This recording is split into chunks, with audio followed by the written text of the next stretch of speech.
my channel. So today's video is really special. I have invited 3 of my girlfriends that are girl bosses, boss babes, entrepreneurs onto my channel. Today we are going to have a chit chat about our businesses and I guess how things are going, you know, with quarantine right now, and also how we ran our business, how we started our business. I really wanted to make this video to give you guys a little bit of inspiration if you guys are thinking about starting your own business or starting up your own creative project or your own creative endeavor. You've got girl bosses standing behind you. We are all together. So I really hope this video is inspiring. If it is, please make sure that you hit that thumbs up button. I've left all the links down in the bio of where you can find all of my girlfriends. So you can check that down below at the end of the video. And also, you guys, this is an opportunity for you guys to see what group coaching kind of looks like. It's kind of like a Socratic seminar type format where we all kind of just feed off of each other and grow off of each other. So if that's something that's interesting to you, go to nijasym.com/coaching. Okay, enough rambling. Check out the video. All right, we are recording. Hi guys, welcome back to the channel. So I have 2 of my lovely friends with me today. They are entrepreneurs, girl bosses, manifestors, I guess they would also consider themselves. I'm going to give them an opportunity to introduce themselves and tell us what they do and about their business, and all that fun stuff. I have a list of questions I'm going to ask them. So yeah, I'm going to start with Ashley. Since you're on top for me, you go first, and then when you finish, Jasmine, tell us what you do. So tell us your name, your brand or your company, and what inspired you to create your business to start off. Okay, hi, I'm Ashley Williams, and I have a clothing brand called Couture Love, and I was inspired by Chanel. I really like Chanel, as well as just being a millennial that is very conservative but a little bit of sexy. So that's basically what inspired the company.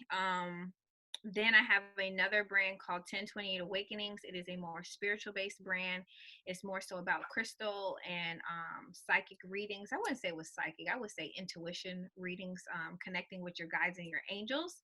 And then I have another company called Blending Cultures, which is a book and game line for my daughter. She's about 4 years old, and she basically co-manages that company with me. And then my last one is a photography company called Narcissist Photography. So I love photography. That basically ties into all of the brands. And the children's brand is more so based off of her life. So we make books as she grows with different experiences that she embarks upon. And that's basically it. All right, Jazz, tell us about your business. So my name is Jasmine, and I run a vending machine business called Vend 757. And I also do what's behind me. I'm a contractor for ESL learners. So I teach English to Chinese people, Japanese people, Korean people. But I created my business because I stay at home all day and I got bored. So I pushed myself to create a business that would involve face-to-face contact with people. And I go around to big businesses, warehouses. I go to hospitals, nursing homes, and I play vending machines to people who like snacks. Who doesn't like to eat? They get their Doritos, their Snickers, their sodas, and I reap all the benefits. Cool. Okay, cool. So you guys know about their businesses now. So I'm going to go ahead and, I guess, jump into the question. Oh, I didn't tell you guys what I do, but you guys already know me. Hi, guys. I'm Nija. I'm a YouTuber content creator. I make YouTube videos. I also have a blog, nijasym.com. I also am a life coach, so I'll have like coaching calls like this, one-on-one calls, and also group coaching calls. And we basically just talk about the things that we're doing to manifest and to create our dream life. I'm so sorry, guys. That is my phone going crazy. I'm trying to like put my phone on do not disturb so it won't bother me. But yeah, that's basically what I do. I think that's everything. Oh, and I'm starting a hair company called Pretty Power. So I'm really like tipping my toes into kind of everything. So yeah, okay, cool. So now we've all introduced ourselves. I want to, I guess, start off with the first question. A lot of people are concerned about how much it costs to start up a business. So I want to ask you guys both individually, how much did it cost to start up your business? You can talk about all the businesses that you have, how much it costs, or just the ones that you know you want to mention. So yeah, whoever wants to go first can go first, but how much did it cost you to start up your business? Let's go in order for Ashley. Okay.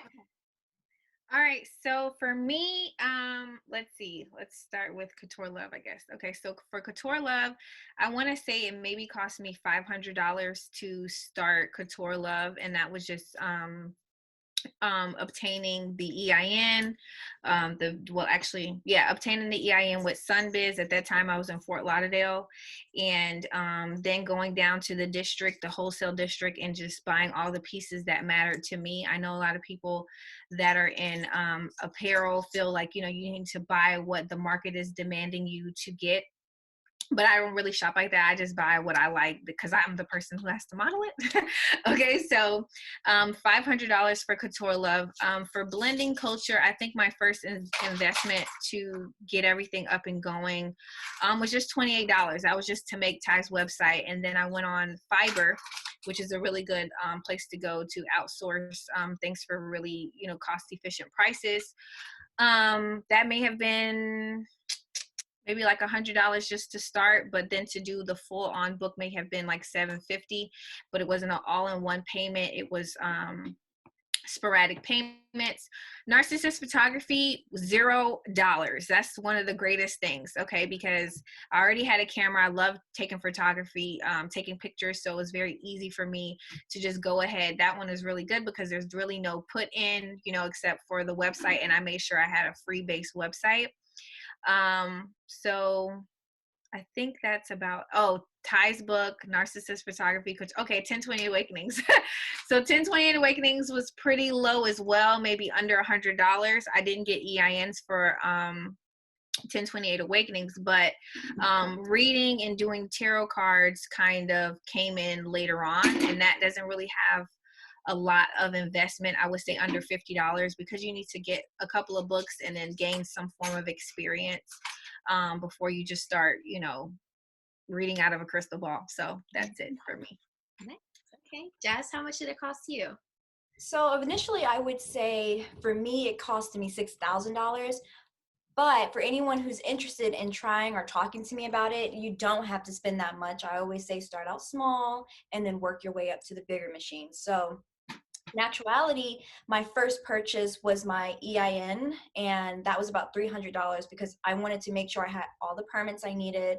I knew all the laws. I had all the tax together, so I put that much in for it. But you can get a cheaper EIN if you want to. And then my first purchase for the business was a small gumball machine, and it cost me about $160. And I am an impulsive buyer, and when I set myself onto something, I immediately start buying everything I need. So I said I was going to start out small, but then I was like, you know what? I'm all in. So I went out and found a machine and a location, and I spent $1,500 on that. And then I added maybe $30, $60 for the food inside of it. And then I'm very fast paced. I know what I want, so I know what to say.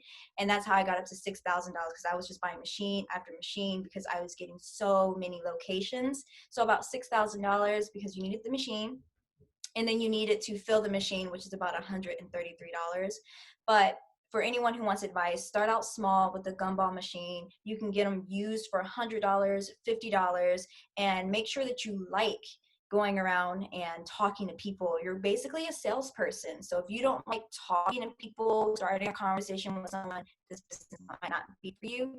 So I'd say all in all, maybe less than $400 to start out.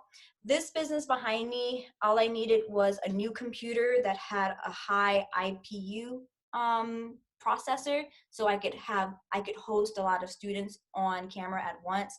This was about $900, maybe $1,000. Then my YouTube channel, I got a T3i DSLR camera. That was about $400, and starting a business can be very low. So that's all my expenses. Yeah. Okay, cool. And I do want to piggyback off of what you said as it pertains to how much it cost me to start my business. Most of my businesses didn't really cost me anything at all to start. I mean, I basically had most of the tools. In regards to creating a YouTube channel, I started recording videos on my cell phone. I already had a cell phone, so I would say that was free. When it comes to starting up my coaching business, I already had my laptop. So I think the only thing that I ended up paying for in the beginning was just buying a website and then buying hosting for my website. And then I did invest in buying a theme for my website, but still that was probably less than $100 to get, even less than $50 to get the website and hosting and everything up. And you guys have tons of options on that, so it doesn't have to be expensive at all to start. When it comes to my tarot business, I already had tarot cards as just an interest and hobby of what I already did. So, and we already had the computer, already had the webcam, so that was pretty much free. So if you think about it, a lot of the businesses that I've started were free to start.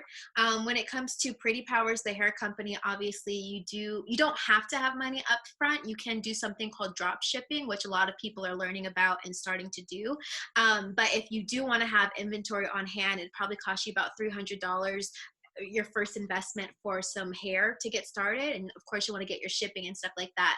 I like what Jazz said also about having to get the EIN. I think Ashley talked about it too, having to get the EIN and legalizing their business. So that really is important too. I would say focus on that once you know how you're going to be making money. But in certain businesses, like in the one that Jazz has, it's really important to have that business license up front because you don't want to get shut down before you start. So here's the next question I have for you guys. When did you know that you wanted to quit your job, if you have quit your job, and work for yourself full time? So we'll start with Ashley and then we'll go to Jazz again. How did you know you wanted to quit your job and work for yourself, if that's what you did? Okay, so for Couture Love, I think that was the first company I started.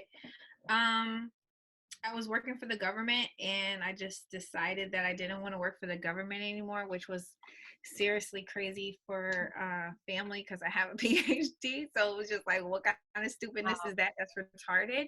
But at the end of the day, I really did like fashion a lot, and I just decided that this is just what I wanted to do. I really had a lot of faith in it. I would say that the journey doesn't have to stop there. It can continue to go on because a lot of people feel like if you have one door, don't venture off into be multiple things, and I don't really agree with that. I started to invest my time into different things when source energy led me to do that. So don't be fearful if one thing leads you to another thing. But I think that happened in 2012, and actually I was in a committed relationship at that time, and we were both starting our brands in our companies at the same time. So I would feel like that even enhanced that jump for me because we both were at a place where we just knew we were going to be more solid if we just took this jump. So that happened for me in 2012, and I've been doing it since 2012. Nice. Okay. Jazz, how about you? My story is a bit different. I consider myself still working for someone, but because I made myself into a contractor, I'm still my own kind of business owner where I don't have to rely on anyone. However, I knew that I no longer wanted a normal job when I got fired from my other job. So I was going to school for fashion merchandising, and at the company I wanted to work at, I wanted to move up. But then I started hearing from the managers, oh, if you want to move up and you want to become a manager, you want to work in the business location, the offices, and you can't travel as much as you do anymore. I was traveling like every month. And as a part-time worker, you can do that. You can get off anytime you want. And they're like, you have to take it a little bit more serious. You're going to have to work on some holidays. When a manager calls out, you have to come in on, even if it's your day off. And I was like, I don't know if this is for me. So when I got fired, a lot of people had gotten fired at the same time as me. I walked out of there with the biggest smile on my face because I'm loyal. So once I love something, I love the people, and I kind of love what I do, I won't leave. I'm headstrong. I put my foot down. I'm going to do this. I'm going to see it through. So when they fired me, I didn't have to make that decision, and it was the happiest day of my life. I mean, I was so happy. I was so relieved. I sat in my car laughing and smiling, and I was just so excited to be let go. And I came home and I immediately looked up online jobs or incomes that I could do from home, and I could spend my time working on myself in my own business and just not having to rely on someone else to make me money. So I'm now full-time for being an ESL contractor, full-time vending, full-time YouTuber, and I also invest in stocks. So all my money just comes from me being at home. Yeah, I love that. And before I answer the question for myself, I wanted to ask both of you guys also, like, um, how scary was that transition from having that stable, secure source of income to kind of having to figure things out on your own and create your own income? Like, how was the process of that for you guys? I think To that work when for the government, like that's a big deal. Having a PhD, working for the government, making a solid amount of money. Like, how did you cope with that? I think that honestly, there's this weird kind of passion or obsession, or I really don't know what it's called, but it's very powerful. And what happens is it's like you drown yourself in it. And every time you run into something where it says, oh, you can't do this, it's like you overcome this obstacle. And then you're like, oh, no, I can do it. And you just buy this. And it's kind of like what she was saying when she said that, she gets into a frenzy and she just buys everything that you need. It's kind of like a blind faith of hope. I don't even know what it is, but it's stronger than you've ever imagined working for someone, because you're just going there because they're kind of like dangling a carrot in your face, like, hey, you want this money. But this, when you work for yourself, it's kind of like there's no carrot and there's no limit. The limit is just like how hard you can push yourself. So then you just kind of go into this obsession and you're just like, I want this, I want that, I want to buy clothes, I want to dress up, I want to do my makeup, I want to do a shoot. And then you have like all these visions that flood your head. Like you could see how there's no stop except you. So it's kind of like you have an amazing imagination, you have an amazing new passion. So even though there's a lot of fear and you don't know how it's going to happen, when you're in this particular zone, okay, and it's deep because it has to have a certain kind of momentum to even sustain it. Like, so if you have like a little bit of passion and then you jump out there, then you're gonna be like, oh shit, I done made the wrong decision, I need to go back to my job. But if you have it and you just know that no is just not going to be an option for you, you just kind of answer your own questions. A lot of people are like, well, how do you know what to do? You don't know what to do. You just know that don't knowing is not going to be a solution for you because you didn't know how to do any of this other stuff. And look at you now, you're an expert and you don't even know how you became one. You just was rolling down the hill. So it does have a lot of fear to it. I'm not going to say that I wasn't fearful. I'm not going to say like, if you do have this high standing education, turn your back on it. I'm just saying like, it was way doper for me to just invest in myself than it was like them dragging me for so many years. I mean, I have been working in politics since college, even before college, because you have to have an internship. I had an internship with the Senate and the House, and I just didn't want to do it. I felt like all those years was so much work, and it's like now I'm an adult, I'm gonna pick me, So sometimes, it's just like that. And I think with my parents are a foreigner. I am American. I have been working since I was 14 at a wings place, then CVS, then Limited Too. And I think just by trying my best so young to just have that stable money, it just seemed like it was time for me to retire. And I know that sounds very weird because I'm still working for myself, but it was time for me to retire the old way of working. I didn't want to do that anymore. But it is fearful. I'm not saying that fear didn't exist. I just didn't care. Wow. Okay, Jazz, how about for you? Doing sell and then having your business. Because I am a strong believer, I'm a little different, but also the same. Because I am so confident in myself. I mean, since I was little, I was always coming up with ways to make money. Like, I want to go shopping, I'm going to wash your car. I want to go buy some food or go to the movies with my friends. Mom, let me clean your room. Like, I always had that entrepreneur spirit, and I always knew I could make it because it had shown me when I was younger that when I want something and I go for it, it always works out.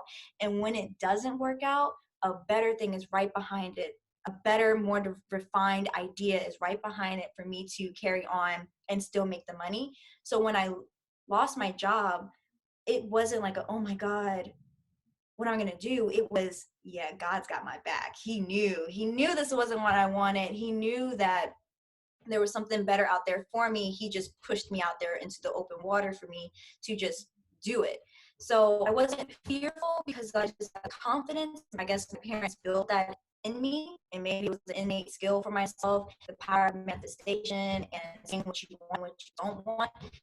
I just never had that fear. What I was scared about was that I chose a way to make money that I was not intelligent with. I had no prior experience to engineering. I had no prior experience to fixing things that were machines. So when I went head first into buying the machine, my afterthought was, how am I going to fix this machine? I don't know how to do anything. So I put my determination together and I looked it up. I talked to people. I looked at videos. I asked questions, and I still don't know how to fix it, but I am now learning as I go on how to do it. And you just have to learn as you go. Stop thinking that you're going to have everything you need in that moment when you do it.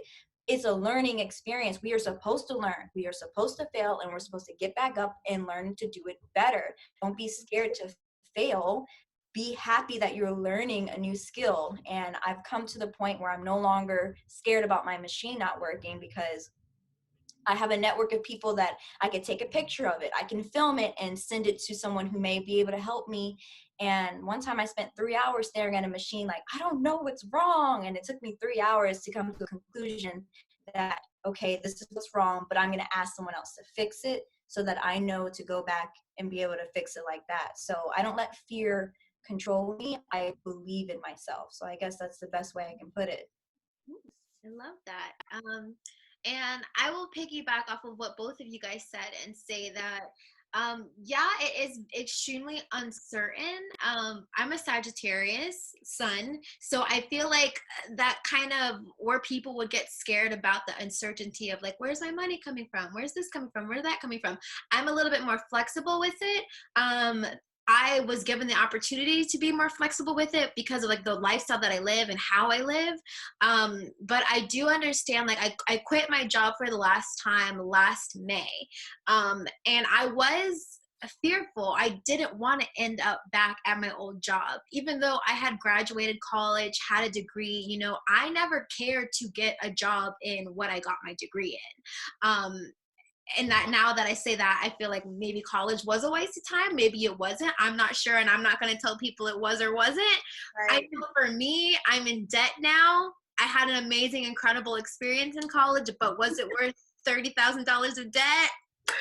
I couldn't tell you yes. So yes, I do definitely understand where both of you guys are coming from. There is like a certain set of confidence that I feel like all girl boss solopreneurs, entrepreneurs kind of are born with, that I'm going to thrive no matter what. So just tell me what I need to do to make it happen. But at the same time, yes, it is so scary not knowing where your income's going to come from. But like you said, you learn faith. Working for yourself, we learn so much faith. We learn how to create multiple income streams, and then somehow we just get paid from them eventually. So I'm going to jump to the next question. When did you start to feel successful in your business for the first time?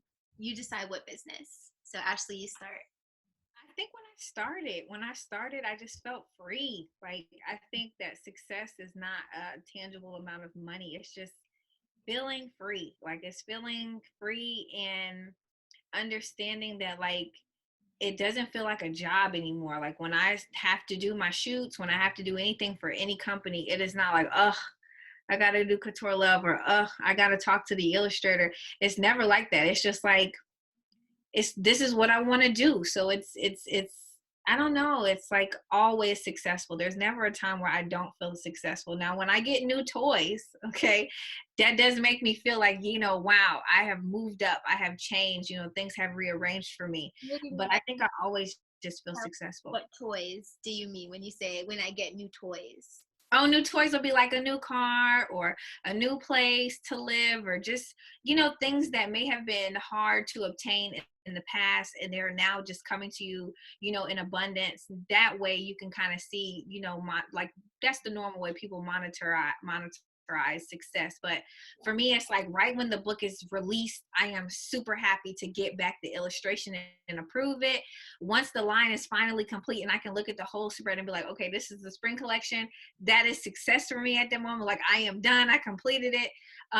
Right when I do a photo shoot, I have this intense ambition to just instantly go home, go through all the films, edit, just do everything, because that drive is there. But that is like how I meet success every single time for me. It's like a high that I'm chasing because it's completed.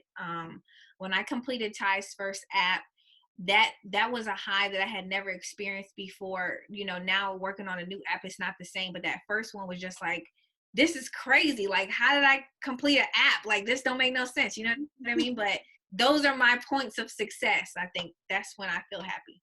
Yeah. Mine's the same. I feel successful and success when I feel free. I've always said that word before, is that when people always ask me, what do you want to do in your life? Or what do you want to do when you be older? Or what do you see yourself doing? And I was like, I see myself being free and happy. And my free and happy was, I guess, to monetize it or not to monetize it yet, is when I got my first location or when I get my next location. Like, I feel crazy amount of success because I validated myself that I am achieving something. So I feel successful. So even if it's not immediate income when I get that location, it's like I secured it. I did that. So I felt successful. And to monetize it, you know, I have my car, but I don't consider like having a car success. I consider just knowing that I have income coming in, no matter how small it is, no matter how big it is. If I have a continuous income coming in, I'm happy because it's only up from there. Nice. Okay. And I'm gonna say, when I first felt successful in my business, when I got my first coaching client, that made me feel incredibly successful. I think in regards to like my YouTube career, I felt most successful like when I got my first company sending me out things. I think that made me feel really successful. Shout out to Couture Love. And when else did I feel successful? In my tarot business, when I was able to just hop on an Instagram live and just make money like that, that feels like success to me. So it's like, yes, when the money comes in, when the checks come through, you feel successful, but also like you both said, just having that freedom to know that I wake up and I'm in control of my day. Like, we're already winning. Or I wake up and I can buy a hotel and buy a plane ticket and travel somewhere, and no one's like, you have to put in your timesheet and make sure that you can get that approved. Like, that is true success, being able to be 100% in control of your life, and not have to report like you're like in like a child forever. Like, if you think about it, regular adults are like children, how they have to report to their job and report to here, report to there, and asking for permission to go to the back. Like, that stuff is silly.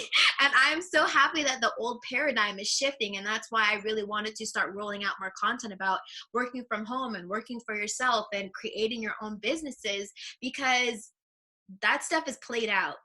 Not working for other people is played out, but just not being in control of your life is so played out. And I'm happy that people are waking up to that now.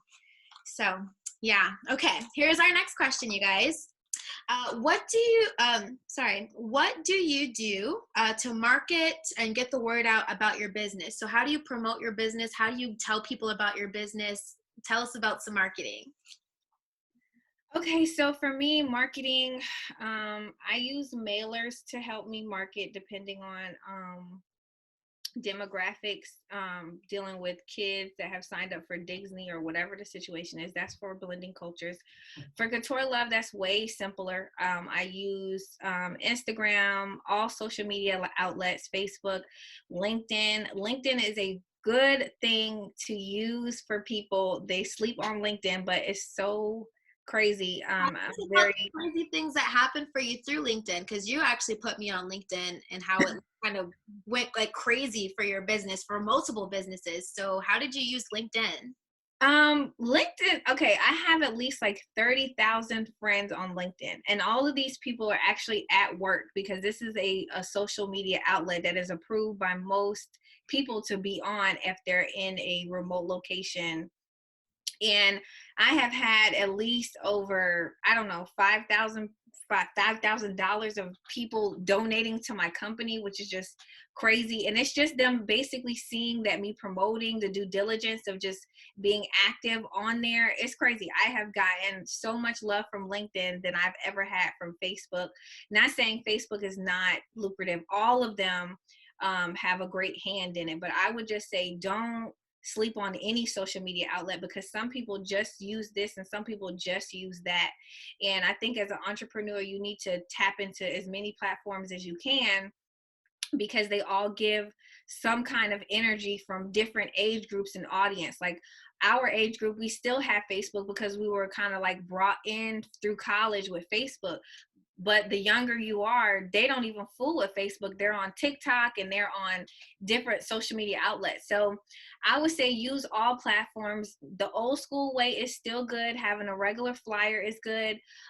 Going to events, if you do go back to college events, for fashion, for me, I really try to pay attention to my hometown homecoming and other homecomings. And those hashtags on Instagram are amazing, okay? Because they have set outfits for particular occasions that just flow right in with, my line and my collection. So we use the old way and the new way. I do not use the newspaper.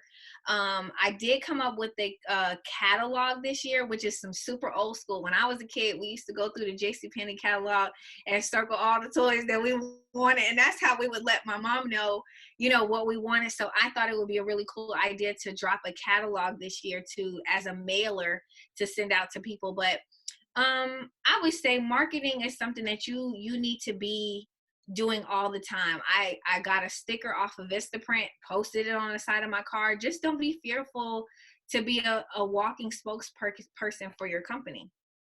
I love that. You have to teach me about LinkedIn. I have it, but it won't allow me to say business owner up there. I need some extra help with that. Girl, you don't get it because I already plotted on you. I'm about to pick your brain like nobody's business. I wanted us to grab information from each other. So for me, I use Facebook ads to get people who have businesses who need a vending machine. And then Facebook networking. I've dragged Nija to the networking events around Virginia. And I have met one of the biggest contributors to one of the biggest vending businesses in Virginia and North Carolina. And because I became friends with him from my first networking event that he hosted from Facebook, he's been giving me all his other locations. He's like, hey, I don't have time for this. Here, why don't you, I gave him your phone number. Here's his name. Talk to him. You want to talk to him, go to him. And I've gotten so many locations because of that. My networking events really do help. You are coming in contact with other business owners who could either help you or push you to someone else. So that's really awesome. So Facebook networking events. Get out there, talk to people, get some free food, get some free publicity, because when you go to those things, you're making friends with other business owners. I don't really need Instagram for my vending business because not a lot of people are going to be up there. It's more face-to-face type of business. So I have created my own flyers, and they're very cute. They have the machines up there that I have, and I will go walking to businesses and say, hey, I have keywords that make people perk up and listen. Hey, I'm getting free vending machines. Would you like one? It's a great way to help out your employees if they don't have time to go get anything to eat. Everything's free. You don't need to do anything. I provide everything. It's just free. That is my word to get in, and people love it. They drool over free food. So I go door to door, kind of like a salesman, and it's very quick. It's very easy to be charming enough to get in there. And I haven't started cold calling, which is another advertising. It's very old school, but I think during the COVID epidemic, I'm gonna have to start getting on the game of cold calling. But I'm excited about it. It's something new to learn. Yeah, I love that. And I like how when you are a boss babe, because I'm really trying to push this to my ladies who are like, you're stunning, you're young, you're beautiful, you can still use your beauty to propel your business, right? Yeah. So we all of us, we do photo shoots for our brands, we take pictures, we look good, having a really great social presence. And even like Jasmine said, when you walk up and you look great, people are like, you are promoting your business just by looking great. Ashley tells me all the time how many people all these men that want to pay and support the business, support the companies, buy the books, probably for Jasmine, buy the vending machines or get the vending machines, just because we look, like beautiful young women and people want to help. So if you are a lady listening to this, you have a shoe in, you have a foot in, use your beauty to your advantage when it comes to breaking down those walls and getting things started. Like, people want to help a beautiful woman who wants to be an entrepreneur. Yeah.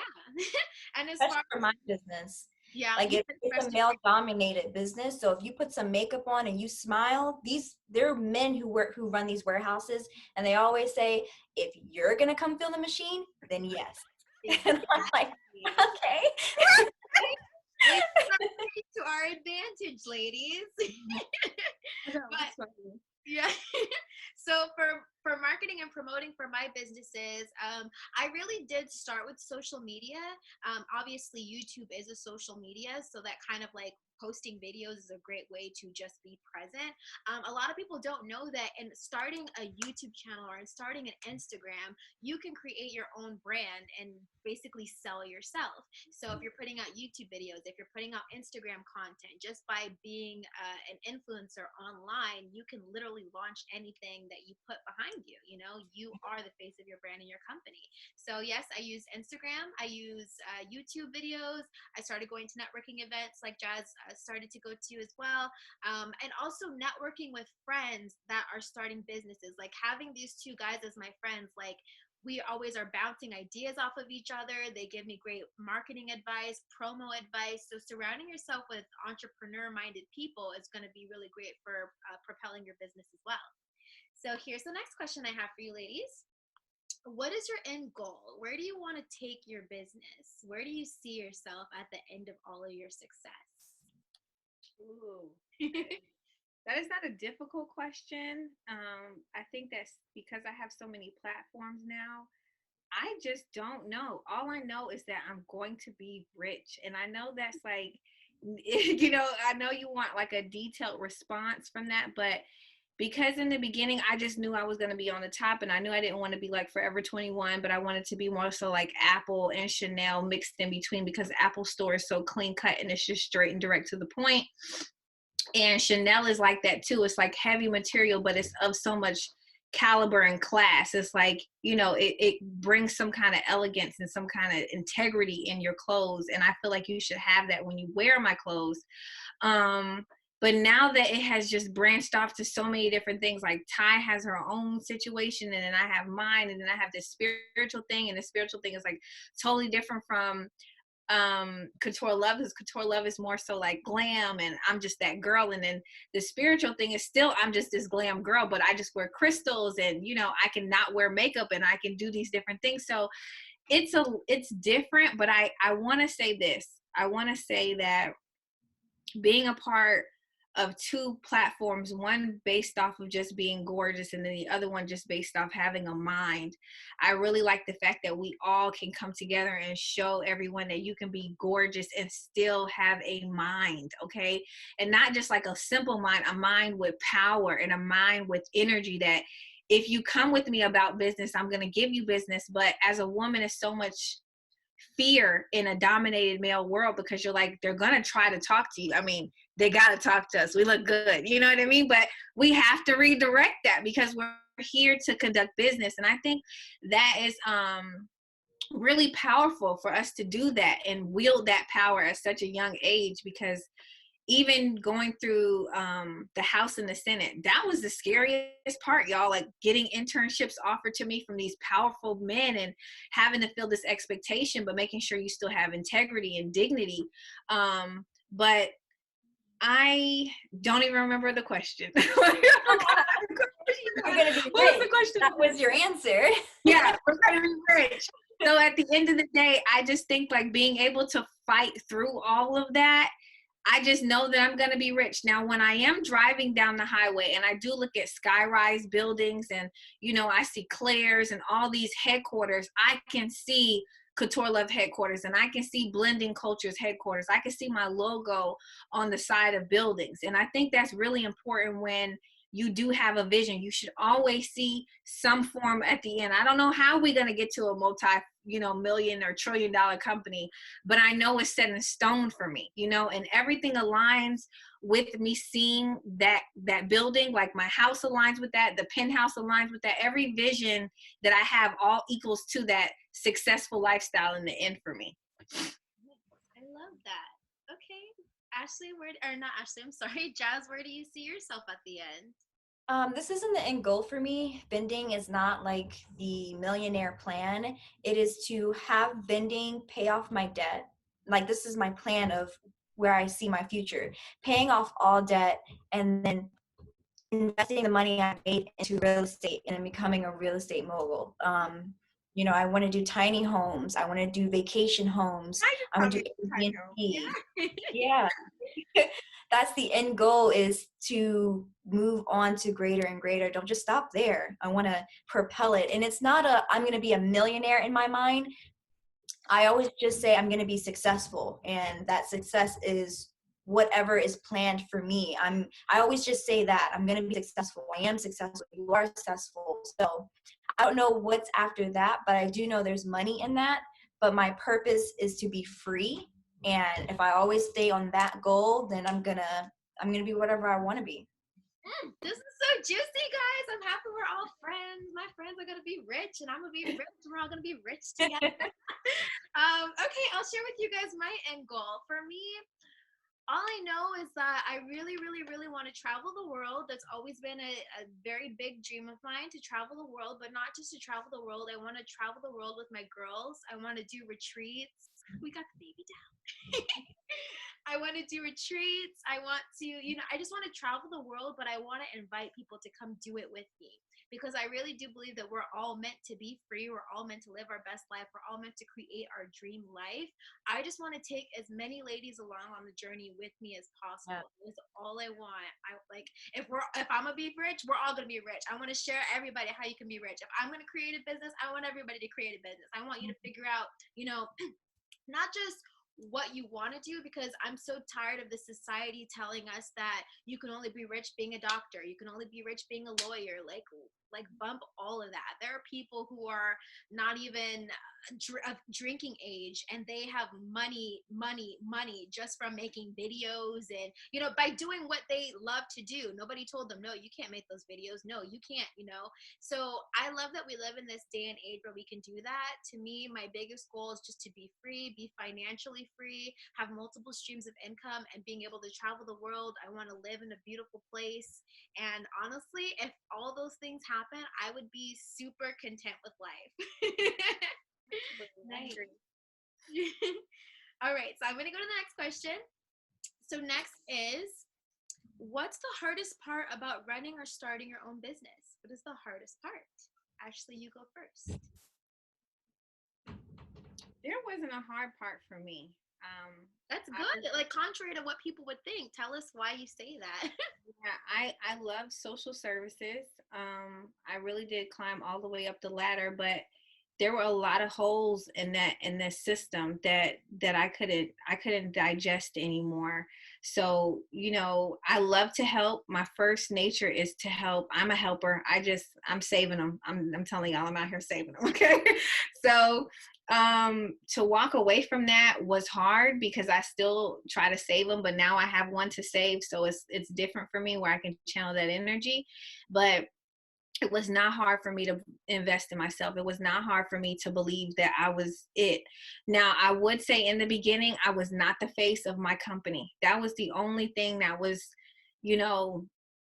maybe shameless to say today. Back then, I hired a young girl that I met at Starbucks. Her name is Nija Sym, and she is Indian, but she looks like she could be everybody. Me, you, she looks everything. She blonde her hair, she turned to something else, and she was just so gorgeous. I was going through Starbucks, and at that time I used to get Starbucks. I do not drink coffee, but I felt like Starbucks in America is like, you're supposed to have this cup in your hand. So I would just go there and get hot chocolate all the time. And I would go there and I said, hey, you are really beautiful. I cannot pay you, but I can pay you in clothes. I will always order more so that you can have your own, so that you can model it when you go to school and stuff like that.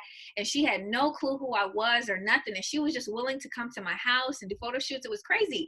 And I am just thankful that I bit past my fear to even, just, it's crazy. You have these dreams and you need all these other moving parts to help you. And then the universe brings them to you willingly. I mean, I would never go over somebody's house that I just met in a Starbucks line. I just wouldn't do these things, but I'm grateful that she believed in me and she was the face for my company for many years. And then after I had my daughter, I was very fearful about starting a company. I had left Fort Lauderdale and I moved to Georgia. And I'm like, is my body going to be okay to be a part of this? Because for the first time, people were going to be judging me. People were going to be looking at me. And that at that time, starting over, then I was met with fear. I can't say that. But once people accepted me for my natural body, even after, if you have a kid, even after doing breast, it was a lot, okay? It was just a lot. And the point is, it was okay. It made me stronger. People really liked the fact that I was naturally me and it was naturally my hair. And it built my confidence back up and it made me feel so much empowered and so strong. So even when you do have doubts, people kind of see through all of it. They have like a whole big girl movement. They out here just rocking it and they're doing amazing because that confidence is really what you need. So I would say even when you're met with fear, because it is something that I have met with a lot of times, do it anyway. Ty's first book, the pictures were great. The wording, the grammatical errors, all that stuff, people, my friends, they would nitpick and say little things like, oh, it had a grammatical error in it. I didn't care. I was just happy that I made a book and it was on Amazon and it got, published. So you're always going to be met with fear. You're always going to be met with somebody putting you down, but who cares? Your first one is an enjoyment for yourself. The second one, then it's time for you to put that energy in for other people. You can grow and get better and better as you go, but fear is always going to be there for me. I just don't care about it. Okay, Jasmine, how about you? I'll repeat the question. What's the hardest part about running your business or starting your business? Honestly, nothing for me because I've always believed in myself. But I'm going to guess there's two top ones for people, and that's money and that is believing in yourself. I've just always believed, not always. When I was younger in middle school, I didn't believe in myself. But I tell myself every day that I can do it, and I just push myself to do it. You just have to push yourself. Money, what I'd say is the second most scariest and hardest thing for other people, and they use it as an excuse. If you need money to start your business, get a second job. It's okay. Just sacrifice some of your time for now, get the money, quit the job, and invest that money into what you want. So I would say I didn't have personal fear, but if you do and those are your top two, that would be my advice for you. Okay. And I think for me, I'm going to say the hardest part about starting my business for me personally is being self-motivated, because when you are your own boss, if you want to say F it and sleep all day, you totally can. If you want to go hard all through the night working on your website or whatever, you can. For me, I'm somebody who, like, I really baby myself. I'm really gentle with myself. And when you're your own boss, sometimes you do have to be hardcore, like, no, get work done. No, focus. No, you are going to make that video today. So the hardest thing for me is when I make my blueprint, when I make my game plan of what I want to do or what I want to create, is making myself stick to it. Because I'm brilliant at making plans. I'll make the plans, I'll make the blueprints. But when it comes to execution, sometimes I leave myself hanging. So I'm going to say the hardest part for me is forcing myself to be my boss, because sometimes I just want to be my friend and I'm like, it's okay to watch Netflix, it's okay, to just, but when you're your own boss, you got to be on everything. You have to be on everything. Like, if you don't work, you don't get paid. And I think that was the hardest part for me, making that transition to, oh, I'm going to get paid because I'm on the clock anyway, to you don't get paid if you don't put in work. So yeah that was the biggest, I guess, for me. That's a good one. Yeah. All right, you guys, we are here on part 2 of our Boss Babe. We have Kate with us now.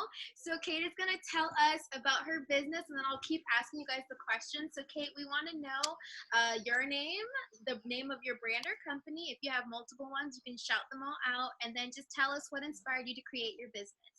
Okay, my name is Caitlin McIver.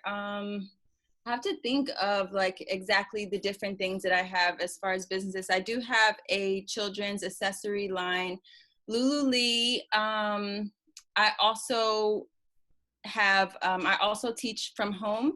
So that's one of my main businesses as well, tutoring English online from home. And also tarot readings. Yeah, tarot readings I'm jumping into. I mean, I've done it on my own for a long time. So I'm just wanting to branch out with that as well. So I wanted to check that off and add that to the list. So that is where, that's where I am as far as my businesses. Cool, yay! And then just to catch you up, because we have a few people who kind of dip and dabble in what you do as well. So Jasmine actually does online tutoring as well. So you guys both have that in common. And then you and Ashley and we all three of us do tarot readings. So that's what we have in common as well. Yes. Cool. So now we have like a little mix of everyone. We have 2 e-commerce stores with Ashley and Kate. We have a vending machine business. We've got tarot readers. We've got online coaches. We've got it all. Yeah, that's awesome. Okay, so I'm going to go ahead and jump into the next question that I have for you guys. I guess the order will be Ashley, Jasmine, and then Kate. You'll give us your answer as well. So the next question I have for you guys is, actually, let me ask you this question first, Kate, because they just answered this question. What is the hardest part about running or starting your business? Well, I mean, I guess that would definitely change for each individual, right? But I would have to say when it comes to my downfall, or you said difficulties within running the business, right?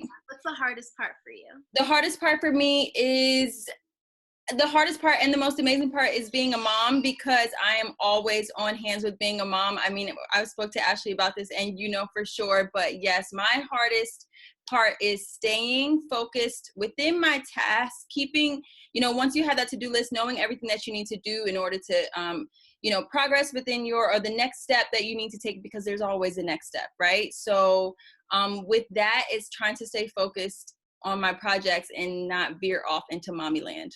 Yes, I love that. Ashley, can you piggyback off of that for all of our viewers at home who are lady entrepreneurs who have babies too? Like, what advice, and I want to ask both of you, what advice do you guys have to keep, you know, running your business, but also have your mommy hat on too? How do you guys do that? How do you juggle that? For me, I don't know. I mean, hats off to the moms and the units and the families, okay? Because you guys don't get you know, me time, you know, so it's really different, my perspective on it. But for me, that's why I created Blending Cultures, because she needs to understand that this is the time she has to shoot. This is the time that we're going to work on the book. This is the time where she has to get in this go mode. So I include her into being a boss. And that is really the reason why Blending Culture was made. So I really understand why you made an accessory company, because it will still impact her. She can, you know, she's beautiful. You can still market and she can still have a good time, and knowing that she's creating her own brand and being her own boss. But the mommy job is a difficult situation. You know what I mean? It can easily get, you know, thrown off. We could be doing a shoot, next thing you know, apple juice is everywhere, and now the shoot is over. You know what I'm saying? So I understand, but you know, I co-parent, so it's a lot smoother for me, because when she's home, it's Blending Cultures time and it's mommy time, and then when she's gone, it's Couture Love and 1028 time. You know, so it's just a little different for me. But I really understand what she's saying, and I understand when you're, sorry guys, when you're really an active mom, you really do activities with your kid, it's totally different than when you're like a peace out mom, you know? So. Right? Okay. That's definitely where I'm at right there, because but as she gets older, I know that, you know, my problems will then venture off to other issues within the business. You know, as she gets older, I'll be focusing less on, you know, being so much with her and everything. Yeah. Cool. So I'll go ahead and jump into our next question then. What are the first 3 steps that you took to start your business? So I know we have like a bunch of different businesses rattling around. So I guess you can either pick one business, the first 3 steps of one business, or your favorite business. It's hard to say like what's your favorite business and what's the first 3 steps, but tell us what are the first 3 steps that you took to start your business. We'll start with Ashley and then go to Jasmine, Kate, and then I'll swing around. Okay, great. All right, so I'll do Couture Love, the second launch.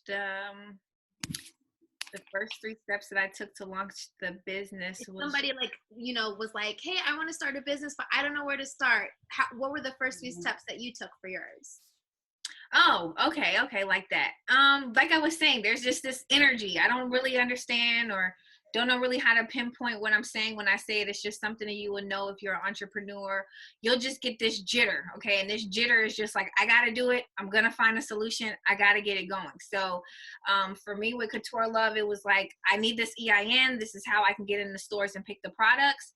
And a lot of people will be like, well, how do you know where to get the store? How do you know where to look for it? I just typed in wholesale on Google and found out there was a whole district in California. And then I booked a plane ticket and I flew to California to buy my things. I also did wholesales in Miami, and Miami has a district. It's crazy because people think like Atlanta is iconic for like fashion and we just so fly, but at the same time, there's no really good district for wholesaling here. So when I knew that it was just right down the street in Miami, I got the ID, I went and I just bought it. Before that, like let's say if you don't have that EIN and you just kind of want to go ahead and do it, they do have days in Miami if you're close to that location where you can just go in as a regular person and they'll still sell to you on particular days. But it's just doing whatever you need to do to get your product and then figuring out how you need to market your product to your audience. So. Okay, cool. So Jasmine, what are the first 3 steps for your business? How did you start? I was gonna say EIN, but I did quite a bit of research before I stepped into this. So I went on YouTube and I discovered people who were doing it. And shout out to my YouTube channel. I teach you how to do it as well. If you want to see me come from the bottom to where I am right now, I record everything, the ups, the downs, the hards, the bads, the no money sometimes. And I found people who were doing it. I learned from them. Then I went on Google and I searched up other people who were doing it, who wrote blogs about it. Then I got my EIN after I felt comfortable. And then I took the knowledge from what I learned online and I found my first machine, got my money, and I immediately went out and I purchased it. You can also purchase online. So actually my first small gumball machine was online. And then I went out on Craigslist, found someone who was selling a used machine that I had researched, and then I went out and bought it. First 3 steps. Okay, cool. And Kate, what were the first 3 steps in starting your business? Well, I would have to say each of you have kind of touched on exactly, within the EIN and having that calling to create something, having that calling, knowing that you're ready to step out and create your business. But I would have to say with each of my businesses, I feel like the first step was finding out, it was like a problem solver, I want to say. Like I had a problem and the answer was what my business was. So, okay, for example, with tutoring, I was actually a teacher in school or teaching online. I was actually working with students in school within a corporation, and then once I left Russia, because I was teaching in Russia, right? So once I came back to the States, the problem is now, wait, you can't teach, within the school. So the answer was to create my own avenue for me to teach online, right? So then when it comes to Lululee, I remember being a mom and For you. I remember being a mom and nursing, and I didn't have clothes for nursing her. And that was my first idea for Lululee. I said, you know what, they should have cuter outfits for us, and that was the answer was, you know what, I'm going to sit here while I'm in bed feeding her. I'm about to find my EIN number. I'm about to do all of this stuff to create this brand. So for me, it was answering a problem. And I feel like a lot of people if they're not starting there, they should consider starting there, because like you said, if there's a problem, then there is a bunch of people who might share that problem, who are willing to invest money to, you know, solve that problem, not only for themselves, but are you guys still here with me? Yeah. Sorry, my computer was like, nope. Can you hear me? Yeah, and you just start by answering the problem or fulfilling the problem. If there is a problem in your life, you know, you can solve it for yourself, but also for other people, and monetize off of solving the problem. For me, the first 3 steps, I'm gonna zero in on coaching and then tarot reading. The first 3 steps were pretty simple because there's not really any upfront costs when it comes to coaching besides having a website. So the first 3 things that I did was, 1, I researched a lot on YouTube how to be a successful coach, you know, because there is a lot of skills that like coaches need to have. You know, everybody just can't say, okay, I'm gonna be a coach, and then like you're a terrible listener or you're a terrible, you know, you have to, you know. So I did pride myself in like saying I do want to educate myself on my craft. So like what most of you guys did, you started by educating yourself on your craft. I made my website, and then the next thing that I did was I started promoting it. I just started making videos talking about it, and I started making Instagram posts talking about it. So it was 100% free to start that up, besides having the website. When it comes to like starting up a tarot business, I was actually both with Kate and with Ashley in starting both of these endeavors, with Ashley starting it online via Instagram, and with Kate starting it in person. We just so happened to be at the right place at the right time, and people wanted to start buying tarot readings from us. So in both cases, they were free. Those were the first 3 steps of both of those businesses. For the tarot business, we just had tarot cards. We walked into a restaurant. We were doing readings. People saw us doing readings, and they wanted in. No upfront cost at all for us. Eventually, obviously, you guys do want to legitimize your business, get your EINs for everything like that. But to start, people think that it costs all this money, all this time, but really you can, for some things, just start. And I think that's a really big message I wanted to share with people who want to start their business. Just start however you can, whenever you can. Okay, so here's the next question for you ladies. How did you come up with the name for your brand? Oh, no. Okay, so Couture Love, that was something mixed up with loving Chanel and just loving things of very thick fabric and love. I have an obsession with love. I just always try to give love. I'm a hugger. When I met you, I hugged you. I don't know, I have a problem with hugging.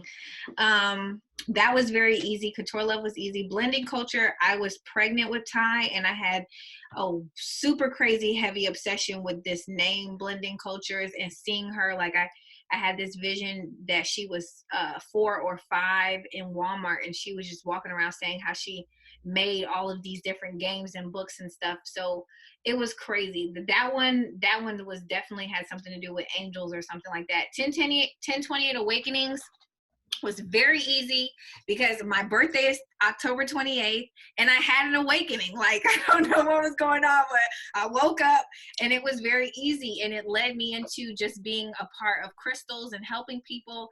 1028 was the most easiest one that I can come up with.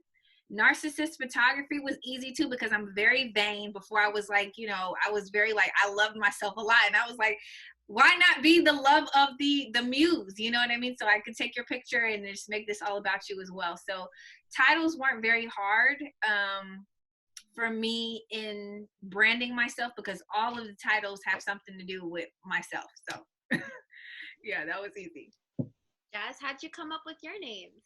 Well, first off, shout out to the other Scorpio in the group. So let's start off with the YouTube channel. Let's jazz it up. It's a common term for jazz it up. Oh, jazz up your outfit. So I was like, okay, that's cute. I'm doing fashion. I started out doing fashion. So I took that name, and it's everything across platforms for me, and I love it still. So that one was easy.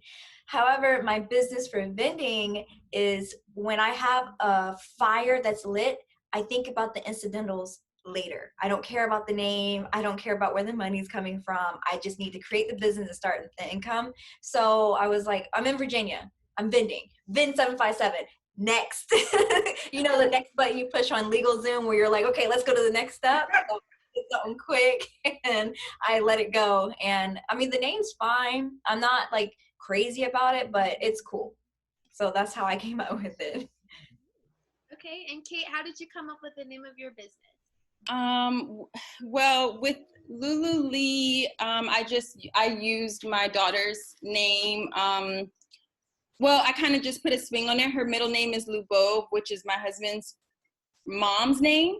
So I thought Lubov, I just put a swing on it. I just did Lulu Lee. And then I found out that there's actually a Lulu Lee, like kids clothes, kids scooters and different things like that. And I was like, wow, why did that name kind of pop up for me as far as kids?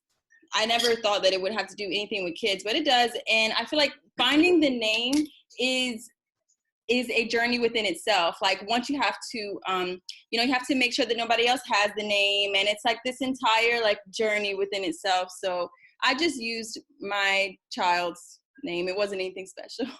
Cool. And sometimes using like familiar things or what you know is the best way to kind of like, tie it together and make it make sense for you. For me, Nija Sym, my first name is Nija. People actually think my name is Nija Sym. Like I think when Ashley and I first met, I think she thought my real last name was Sym. But my last name was actually Huffin. But Nija Sym. I actually never. I actually thought the exact same thing. I'm sorry. Is that not a thing? I don't know if Jasmine knew. We went to college together, so she probably saw my name written on papers a few times. But yeah, I got Sym because my middle name is Symphony. I actually have two middle names, but one of my Symphony. So I actually didn't come up with Nija Sym. One of my old girlfriends at the time was like, well, we like how, how they're YouTubers have like short, sweet, and to the point names like Jen M, or just short, sweet, and to the point. So she was like, well, why not Nija Sym? And I'm like, I love that. So that's where Nija Sym came from. And I also wanted to give this advice, and maybe you guys can give your own advice on this too, the importance of not letting your name stop you from progressing. Because when I started my other company, Pretty Powers, I knew I wanted a beauty company. I knew I wanted to sell hair, but for almost a month, I never started because I couldn't come up with a name. And I feel like that's a very poor reason not to start because, eventually if you wanted to, you could change your name. I mean, granted, if you buy your EIN and everything like that, some things are cemented. But if you, kind of sit on it for a little bit and let people kind of gain exposure on your name a little bit. I mean, like something like Nija Sym, no one's ever going to take Nija Sym because their name's not Nija, their name's not Nija. It doesn't make sense. Their name's not Nija. Unless they did. Who knows? But you know what I mean? So what advice do you guys have for, and anybody can jump in on this one, what advice do you have for like, should a name stop you from progressing, or do you think it's not as important? Like, what advice would you guys give to people who haven't started because of their name? I would say just do it. I'm with her on that. The name shouldn't stop you. There's an energy that comes behind it, like she said earlier about having a problem. You don't care. You just want to solve the problem, and you want to make sure that this problem is not, you just want to make sure that the answer to the problem is solved, and then you'll get it out there, because nobody cares about the Snuggie. We just want to make sure we're warm and we can still put your hand in the bowl with the popcorn. You get what I'm saying? The Snuggie, it wasn't going to stop it. It was called the blanket part 1 or the blanket forward. It's just, it's what it's going to solve. What's the solution that it's going to give me? That's true. Anybody else want to jump in on that? I would have to say, if a name is going to stop you from moving forward, I mean, there's so many issues that can be wrong with the name, but whether it be copyright or whether it be you just can't think of a name, is different. But if that is the problem, I would say take a second look at your reasoning behind wanting to move forward with it. Let's start from point 1 now, because there's no way in the world that an actual name should be able to stop you from moving forward. Just touch back what Jasmine was saying. She just went right through the line. 757. Okay, let's see what we can add to make it, different. Whatever it is, make it happen. Right. By any means necessary. Okay, guys. So here's the next question I have for you guys. Let's see. We're gonna flip. Okay. how much was your first sale? So like when you made your first initial sale, how much was it for? And how did you get your first client? So if you don't want to answer how much was your first sale for, you can say, how did you get your first client? Or what did you do to kind of, reel in customers, I guess, for whichever business you choose to say. So let's start with Ashley. For Good Tour Love, I had made the site. I had been working on the site. The site was just up for people that were my friends, and I would send you the link to just say, like, how did it look? But it was live. I did put it live, and I remember the name. I remember her name and where she lived and what she ordered. The sale was for $22, and I just thought it was a sign from God because I hadn't even launched the store yet. The store web address was only to like my mom and my sister, so she had to have Googled this particular object, and back then I was really good at the tags that had to be on it, and she ordered a spike silver bracelet. I mean, this was something that was so dangerous and hazardous. I remember when I bought it, I kept saying how probably no one was going to do it, but she was like a punk girl, and it was a silver band and it had spikes, and I know she was like, girl, like, what's the problem? But I was so ecstatic. Like, I gave her a free bracelet and a free shirt, and I just told her how like this was just guided from God because no one even knows the site, and she just was like, girl, just send me my bracelet. But it was a really great experience. I was so happy. And I guess the reason why I'm like so happy right now is because the other day I've been doing tarot readings and stuff for people just online live.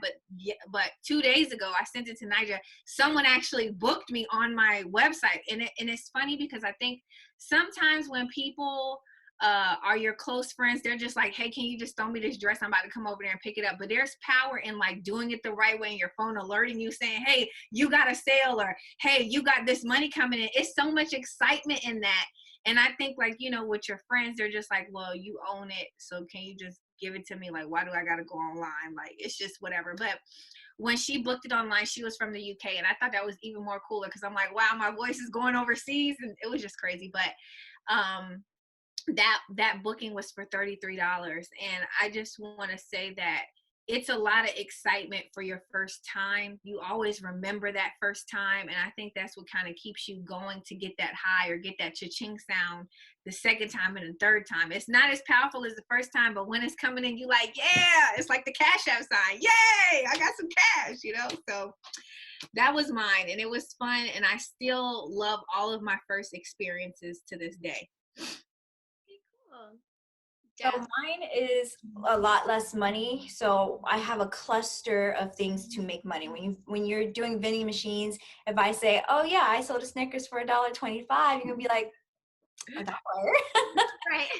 Yes. It's a cluster of things with the amount of people who work at that place is how you make your money. So if you have 100 people who work there and you have about 30 people buying from the machine, it's pretty good. So I do monthly updates on my YouTube channel. You can actually see me going to my sites and pulling out my cash for the very first time. I was so excited. And I have all my videos up. I don't hide anything from anyone. This is how much you're going to make. This is how much I'm making. This is how much you could make. This is why this place is slow. This is why this place isn't making any money.